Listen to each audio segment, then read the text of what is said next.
उपस्थित अन्य समस्त देवियों और सज्जनों,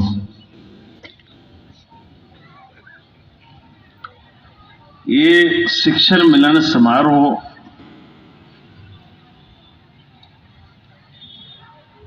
आज खनियाधाना में इस मंतव्य के साथ रखा गया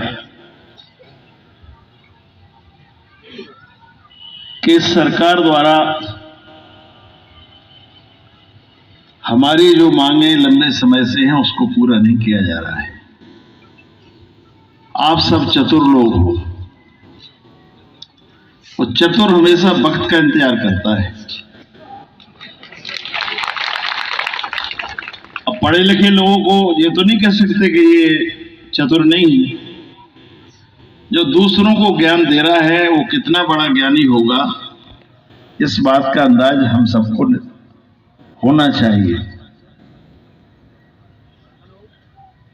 वक्त आपने सही चुना है। अब मध्य प्रदेश में वर्तमान सरकार इस पे क्या निर्णय करती है, ये आज के जो भोपाल में प्रदर्शन आपका हो रहा है उससे तय होगा। उसमें संख्या कितनी है कि प्रजातंत्र है, प्रजातंत्र में संख्या वेलकम महत्व होता है। अगर सारे संघों ने मिलके अपना प्रदर्शन अच्छा किया तो शायद सरकार को सोचना पड़ेगी। हम विपक्ष में बैठे हुए लोगों को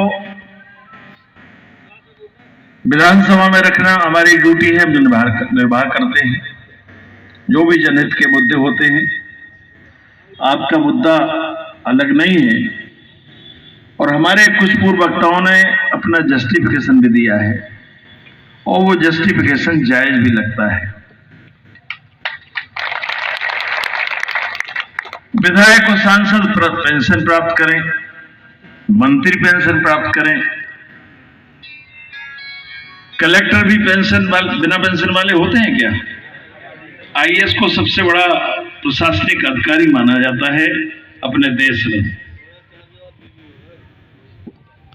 दूसरे नंबर पे आईपीएस आते हैं। सरकारों में जब हम लोग बैठते हैं तो यही हमारे हाथ पांव होते हैं, यही हमें बहुत सारा ज्ञान देते हैं। तो जब ये आईएएस आईपीएस नेता वर्ग के सांसद और विधायक जब बिना पेंशन के नहीं चल सकते तो आप बिना पेंशन के कैसे चलोगे? ये बड़ा मुश्किल काम है। हमारे यहां विधानसभा में पिछले समय एक संशोधन हुआ था कि 6 महीने क्या एक बार भी कोई विधायक एक दिन के लिए भी बनता है तो पेंशन का अधिकारी होगा। आप लोगों को जानकारी है कि नहीं है? मैंने उस समय रोका था, मैंने कहा ऐसा नहीं करना चाहिए, कम से कम एक समय निर्धारित तो करो कि इतने साल जनसेवा की हो। लेकिन मानता कौन है? अपने हित की बात कोई नहीं छोड़ना चाहता। तो आपकी मांग जायज है और सबसे बड़ा उदाहरण जो मैंने देखा, हमारे भैरव लोधी जो उबरी कला में इनकी नियुक्ति हुई थी कांग्रेस सरकार के जमाने में, और मुझे तो सूर्य के दंग रह गया कि 1300 रुपए पेंशन, 1100, इनके बाद के 520 भी हैं। मतलब गजब है कि रिटायरमेंट के बाद 520 और 1100 पेंशन। ये तो मेरी समझ से अतिथि शिक्षकों के वेतन से भी शायद, जो हमारे अतिथि हैं आज,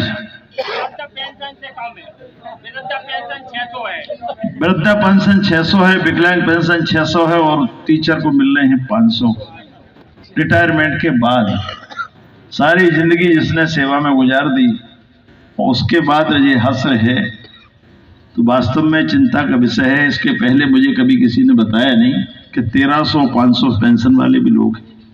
इतना तो मुझे जानकारी थी कि पेंशन सरकार ने बंद कर दी और सरकार ने ये ध्यान किया कि भाई अपने जीवन काल में ही आप इतना इकट्ठे कर लो कि आपके रिटायरमेंट के बाद आपके काम आए।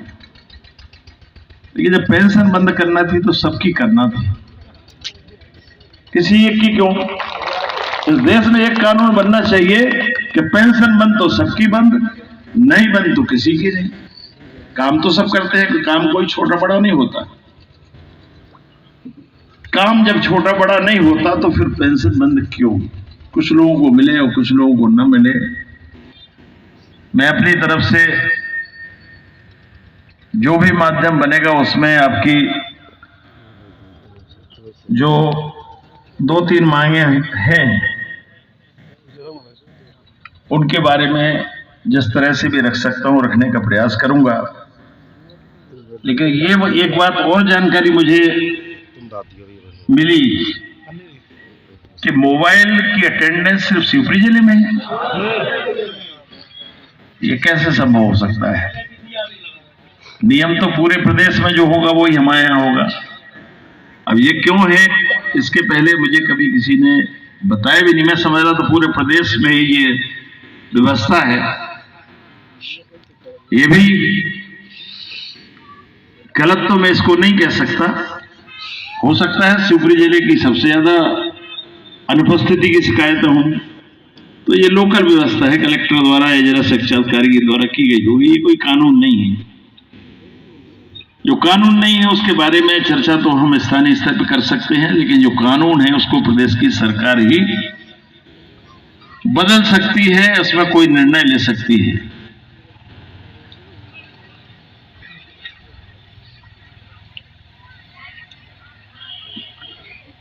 हमारे संजू महाराज कह गए कि मैं डीपीएड मास्टर बनने के लिए किया था। नहीं, ऐसा नहीं था, ये गलत बोल गए। मैं डीपीएड अगर शिवपुरी में किया था उसका कारण था कि मैं एमए एलएलबी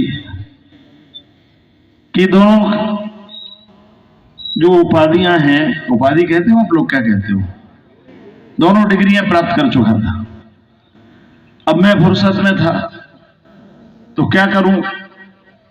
उस समय हमारे पास कोई बहुत ज्यादा काम नहीं हुआ करता था, तो डीपीएड में एडमिशन मैंने इसलिए लिया था कि खेलने का शौक था। 7 साल उस समय नियम था, 7 साल मेरे हो चुके थे, यूनिवर्सिटी खेल नहीं सकता था। तो सोचा है कि कुछ ना कुछ ज्ञान प्राप्त किया जाए, जो शौक आपको उसको पूरा किया जाए। तो मेरा मकसद नौकरी करना जीवन में कभी नहीं रहा। मेरे पिताजी जरूर चाहते थे कि मैं मास्टर बन जाऊं,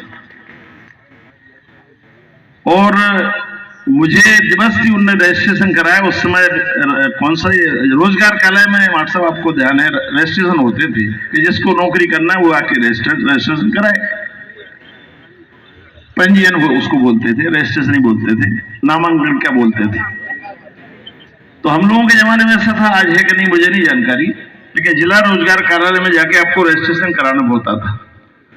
तो जबरदस्ती उनने मेरा रजिस्ट्रेशन करा दिया, मैंने उसको बाद में फाड़ के फेंक दिया। मैंने कभी मास्टर के लिए फार्म नहीं भरा और ना कोई रुचि दिखाई। मैंने अपने पिताजी को समझाया, मैंने कहा देखो ऐसा है, आपका सोच गलत नहीं है, लेकिन मैं आपकी तरह नहीं सोच सकता। ये सबको कहना चाहता हूं जितने पिताजी बन चुके हो या भविष्य में बनने वाले हो, बच्चे आपसे आगे सोचेंगे। अगर कुछ करना चाहते हैं तो कुछ बच्चे ऐसे हैं कि पिताजी की विरासत पे जिंदा रहना चाहते हैं, उनके लिए मैं कुछ नहीं कह रहा हूं। लेकिन जिंदगी में कुछ करना है तो पिताजी से आगे सोचो। मैंने उनको समझाया कि आप, उस समय सीआई पोस्ट होती थी पुलिस में, उसको टीआई कर दिया है। तो वो पुलिस इंस्पेक्टर से रिटायर हुए। तो मैंने कहा आप पुलिस इंस्पेक्टर से रिटायर हुए और मैं मास्टर बन जाऊं, ये कैसे हो सकता है? मैं उससे आगे की बात सोचूंगा। और हुआ भी यही कि मैंने पीएससी का फॉर्म भरा, जो अपनी मध्य प्रदेश की पीएससी परीक्षा की, उसमें डीएसपी डिप्टी कलेक्टर की होती है, ऐसी फॉर्म भरा। तो बाद में मुझे समझ में आया कि इतना पढ़ाई लिखाई करने के बाद पढ़ने में बहुत ज्यादा रुचि कभी मेरी रही नहीं। बस पास करने का एक उद्देश्य होता था, परीक्षा में फेल नहीं होना है। ये डर जरूर सता था कि फेल हो गए तो बदनामी होगी, तो फेल तो कभी हुए नहीं। लेकिन ये कभी मन नहीं रहा कि बहुत विद्वता हम में आ जाए, जरूरत के हिसाब से पढ़ते लिखते रहे। तो संजू महाराज ये सुधार लेना, आपका मकसद कुछ भी हो सकता है, हमारा मकसद कभी ये नहीं रहा। और वरना मास्टर में शुरू में बन गया होगा। उस समय तो मास्टर पढ़े लिखे ढूंढते थे, जैसे हमने शिक्षा कर्मियों के लोग ढूंढे, शिक्षा गारंटी वाले ढूंढे, हाई स्कूल पास भी शिक्षा गारंटी मास्टर बन गए।